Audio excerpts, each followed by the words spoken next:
नमस्कार बच्चों, YouTube channel शिक्षालय में आप सभी का स्वागत है। मेरा नाम है रेणु यादव। हम पढ़ रहे हैं कि आखिरकार एसिड बेस के साथ रिएक्ट करता है तो क्या होता है। एसिड जिसमें H कंपोनेंट होता ही है और बेस जिसमें OH कंपोनेंट होता ही है। बेस आप जानते हैं, हम उसे एल्कली के नाम से भी पुकारते हैं। ठीक है, चलिए एक एग्जाम्पल लेते हैं। एसिड हम लेंगे इस बार H2SO4 यानी सल्फ्यूरिक एसिड। सल्फ्यूरिक एसिड का रिएक्शन हम किसी भी बेस से करा देते हैं, पर हम यहाँ पर NaOH ले रहे हैं। ठीक, चलिए इस रिएक्शन को प्रोसीड करने के लिए सिंपल से स्टेप्स होते हैं। पहले रिएक्टेंट को तोड़ देते हैं, H पॉजिटिव SO4 2 नेगेटिव, और ये होता है आपका Na पॉजिटिव OH नेगेटिव। आप जानते हैं कि क्योंकि ये अपने अपने कंपोनेंट्स में टूट गए हैं तो इनको तो हम दोबारा नहीं छोड़ेंगे, इसके और इसके आयंस को एक दूसरे के साथ मिक्स करेंगे हम। चलिए पॉजिटिव को नेगेटिव से मिक्स करते हैं। H पॉजिटिव OH नेगेटिव मिलकर वाटर बनाते हैं, और ये क्या बनाएंगे, Na पॉजिटिव SO4 2 नेगेटिव। याद रखिए, जब कभी भी आप आयंस को मिक्स करने की कोशिश करें, क्रिस क्रॉस करने की कोशिश करें और एक कंपाउंड बनाने का काम करें, तो आप पॉजिटिव को पहले लेंगे, नेगेटिव वाले को बाद में लिखिए। वैलेंसी 1 वैलेंसी 2 क्रिस क्रॉस कीजिएगा तो प्रोडक्ट हो जाएगा Na2SO4। ये हमारा मेन प्रोडक्ट है, इसलिए हम H2O को बाद में लिखेंगे। तो पहला प्रोडक्ट हो गया आपका Na2SO4, और बाद में हम लिखेंगे H पॉजिटिव OH नेगेटिव के मिलने से बनने वाला H2O। ठीक है, हर बार मैं आपको बताती हूँ कि H2O का मतलब होता है H पॉजिटिव OH नेगेटिव। ठीक है ना, यही हमें मिल रहा था, H पॉजिटिव OH नेगेटिव, इसलिए वाटर बन गया। ठीक, चलिए यहाँ पहला स्टेप तो आपने कंप्लीट कर लिया, और आपने अगर ये इक्वेशन खुद बनाई है तो बहुत बहुत मुबारक हो, आपने बिल्कुल ठीक कंपाउंड बनाए हैं। ठीक है, अब सेकंड स्टेप में पहले बैलेंसिंग कर लेते हैं और फिर इसका एक पूरे इसके बारे में बात करेंगे। चलिए, नाइट्रोजन सोडियम यहाँ 1 है, सोडियम यहाँ 2 है, हमें यहाँ 2 लगाना पड़ेगा, और सोडियम 2 हो गए, sodium 2, SO4 as it is, SO4 as it is यहाँ है, हाइड्रोजन 2 हो गए, हाइड्रोजन 2 हो गए, पर हाइड्रोजन यहाँ भी 2 है, यानी हाइड्रोजन कुल मिला के इस तरफ 4 है और यहाँ 2 है, तो यहाँ 2 लगाना पड़ेगा। हाइड्रोजन हो गए 2, हाइड्रोजन 2 ये थे, 2 ये, हाइड्रोजन 2 हो गए। ऑक्सीजन ये वाला तो हमने यहाँ बैलेंस ही कर लिया था, इस ऑक्सीजन की बात करते हैं, 2 ऑक्सीजन 2 ऑक्सीजन हो गई कंप्लीट हमारी बैलेंसिंग।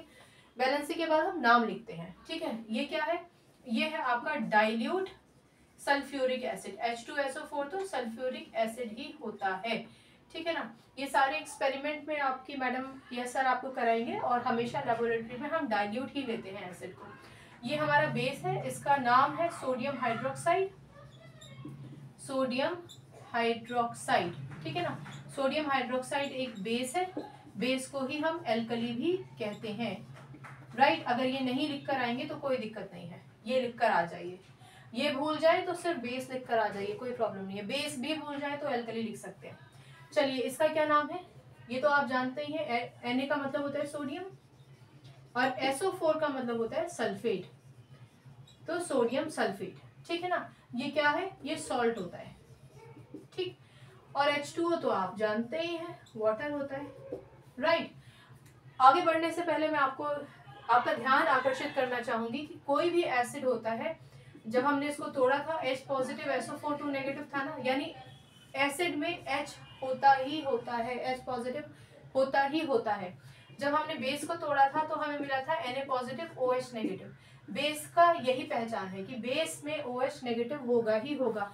किसी भी कंपाउंड को अगर आप आयंस में तोड़ते हैं और वो OH नेगेटिव देता है तो यानी वो बेस है, अगर वो H पॉजिटिव देता है तो यानी वो एसिड है। ठीक है ना, ज्यादातर आप इस कॉन्सेप्ट से रिलेट कर पाएंगे। अब देखिए, इस पूरी इक्वेशन में हुआ क्या, एक एसिड एक बेस के कांटेक्ट में आया तो उसने सॉल्ट बनाया। ठीक, सॉल्ट ना तो एसिडिक होता है ना बेसिक होता है, ये होता है न्यूट्रल, ये होता है न्यूट्रल, क्योंकि एसिड और बेस मिलकर एक न्यूट्रल कंपाउंड देते हैं, इसलिए आप इस रिएक्शन को न्यूट्रलाइजेशन रिएक्शन भी कहते हैं। न्यूट्रलाइजेशन रिएक्शन का क्या मतलब, एक ऐसी रिएक्शन जो आपको न्यूट्रल कंपाउंड देगी। ठीक है ना, हर बार जो सजेशन हम आपको देते हैं वही देंगे। पहले रिएक्टेंट्स को लिखिए, उनको अब उनके आयंस में तोड़िए, सूटेबल आयंस के साथ कंबाइन करके एक प्रॉपर प्रोडक्ट बनाइए और इस पूरी रिएक्शन को देखकर एक थ्योरी लिख दीजिए। कोई नंबर नहीं काटने वाला।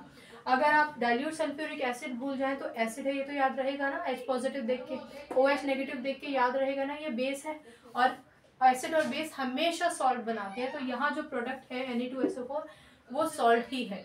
थ्योरी क्या लिखेंगे? When an acid reacts with a base it forms salt and water. It is also known as a neutralisation reaction because salt is neither an acid nor a base. ठीक है ना, बहुत simple सा concept है।